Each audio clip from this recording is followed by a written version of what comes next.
The Art Director's Debrief, The Three Musketeers, Episode 1, Declassifying History's First Spy Novel. Hello, and welcome back to the Emotive Archive. Today, we unsheath our swords and journey back to 17th century France to begin our deconstruction of a titan of literature, Alexandre Dumas's The Three Musketeers. For nearly 2 centuries, this story has been celebrated as the ultimate swashbuckling adventure, a tale of romance, honor, and thrilling sword fights. We know the characters by heart: the brave D'Artagnan, the noble Athos, the boisterous Porthos, and the elegant Aramis. We remember the rallying cry, all for one and one for all. But today, I invite you to set aside everything you think you know about this story. What if, beneath the surface of this adventure novel, lies something far more modern, and more cynical? What if this is not a story about soldiers, but one of the first and greatest political spy thrillers ever written? A chillingly accurate portrait of a nation shaped not by open warfare, but by a covert war fought in the shadows. And what if its characters are not just heroes of romance, but historical archetypes of the intelligence operatives who have defined the secret history of the world, from the courts of Queen Elizabeth I to the battlefields of World War II? In this series, we will declassify this classic, analyzing it as a story of espionage, political intrigue, and its haunting parallels to the real, brutal world of spycraft. To understand this, we must first understand the political landscape of France in 1625. The nation is a powder keg. King Louis XIII is a weak and easily influenced monarch. His queen, Anne of Austria, is a Spanish princess trapped in a loveless political marriage, suspected of having sympathies for France's enemies, particularly England and its dashing prime minister, the Duke of Buckingham. And holding the true reins of power is the brilliant, cunning, and utterly ruthless Cardinal Richelieu. The court is not a unified body. It is a nest of competing factions, conspiracies, and secret alliances. In this world, information is power, and control is maintained not by armies in the field, but by spies in the palace corridors. This brings us to our 2 rival intelligence agencies. The King's Musketeers, under the command of M. de Tréville, are the official state security service, the guardians of the established order. But opposing them is a more powerful organization, the Cardinal's Guards, Richelieu's private intelligence service. The conflict between them is not a petty rivalry. It is a deadly Cold War between 2 networks vying for control of the French state. This structure, a state divided against itself with competing intelligence factions, is a classic trope of the spy genre, but it is also historically accurate. Richelieu's network of spies and informants was legendary, a precursor to the modern intelligence state.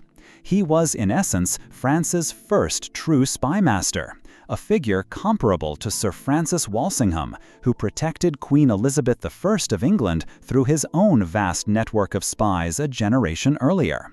Both men understood that the fate of a nation often rested not on its armies, but on the secrets whispered in dark corridors. Into this world walks our hero, D'Artagnan. He is the classic recruit, a talented outsider drawn into the great game. His initiation, the duels with the Three Musketeers, is his recruitment test. And the Musketeers themselves are not mere soldiers. They are specialized field agents, prototypes of the multi-talented operatives seen centuries later in organizations like the British Special Operations Executive, SOE, during World War II. The SOE recruited people from all walks of life: academics, artists, aristocrats. The Musketeers are no different.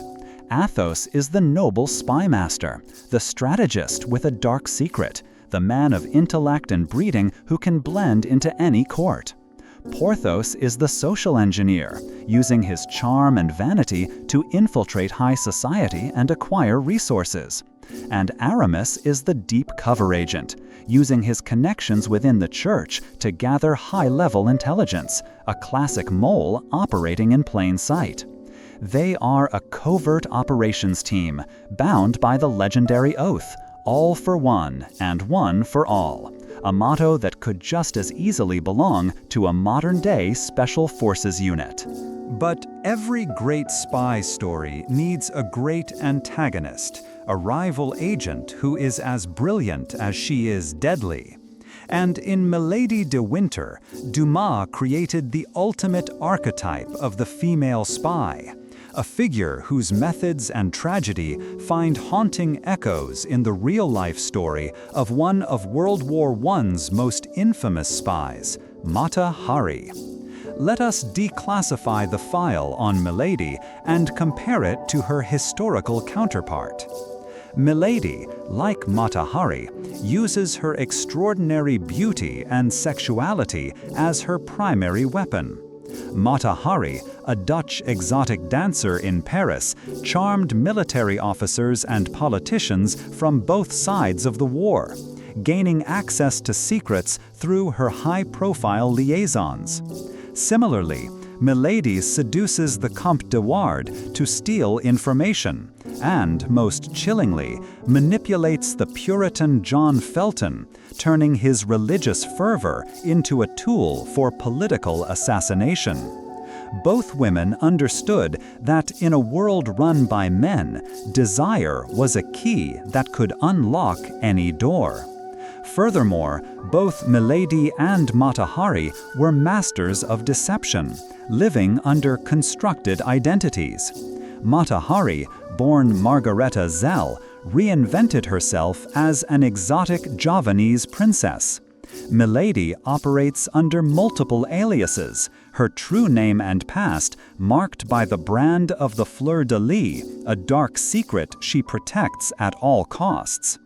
They are both women without a true identity, defined only by the roles they play in the service of powerful men. Their skill set is not limited to seduction. They are ruthless and effective operatives. Milady is tasked with the political assassination of the Duke of Buckingham, a mission of national importance.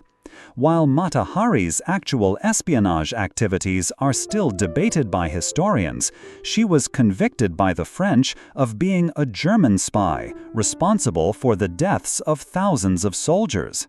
The tragic parallel, however, lies in their demise. Both are ultimately betrayed and destroyed by the very world of espionage they navigated so skillfully. Milady is hunted down and tried by the Musketeers in an extra-legal proceeding, a drumhead court-martial where her former enemies act as judge, jury, and executioner. Her death is a vigilante killing, an unofficial wet work operation. Similarly, Mata Hari was arrested by French intelligence, put on trial based on flimsy circumstantial evidence, and executed by firing squad.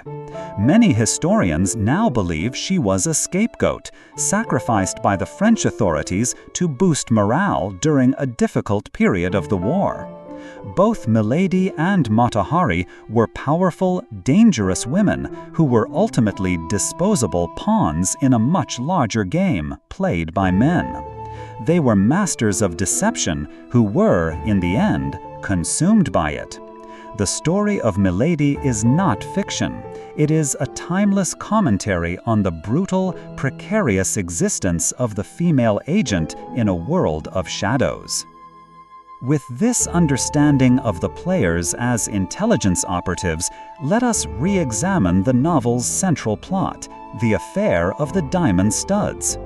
In a traditional reading, it is a romantic quest. In our espionage reading, it is a high-stakes intelligence operation to prevent a geopolitical catastrophe.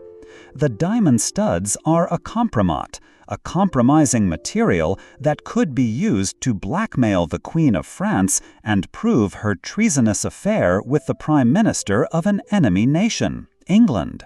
This is not a personal matter, it is a threat to national security. The Cardinal's plan to expose the Queen at the ball is a brilliant act of political warfare. The Queen's counter-operation, dispatching D'Artagnan, is a desperate last-ditch effort to neutralize this threat. D'Artagnan's journey to England is not a simple ride. It is a desperate mission behind enemy lines. He is given money, a safe house password, and a clear objective. Along the way, his team, Athos, Porthos, and Aramis, are systematically neutralized by ambushes set by the Cardinal's agents, a classic tactic to isolate the primary operative. D'Artagnan's success in reaching the Duke, retrieving the diamonds, requiring an emergency operation by the Duke's own jeweler to replace 2 stolen studs, and returning to Paris just in time is a stunning intelligence victory. He successfully completes his mission and foils the Cardinal's plot. The entire affair has a striking parallel to one of the most famous intelligence coups of World War I, the Zimmermann telegram. In 1917, British intelligence intercepted and decrypted a secret telegram from Germany to Mexico, proposing a military alliance against the United States. The British faced a dilemma: how to reveal this information to the Americans to draw them into the war without revealing that they had broken the German codes. The careful, strategic release of this information was an intelligence masterstroke that directly led to America's entry into the war. Similarly, the mission of the diamond studs is about controlling a piece of information that has the power to start a war. The success or failure of D'Artagnan's mission will determine the fate of nations. In conclusion, by viewing the Three Musketeers through this analytical lens, the entire novel transforms. The duels are no longer just about honor, they are skirmishes between rival agencies. The love affairs are not just about passion, they are about intelligence gathering and political leverage. The characters are not just heroes and villains, they are operatives in a great game of shadows. Alexandre Dumas, perhaps drawing on the real political intrigues of the 17th century, created a story that is not only a thrilling adventure, but also a stunningly sophisticated and surprisingly modern political spy thriller. He created a world where loyalty is the ultimate currency, and a secret is the most dangerous weapon of all.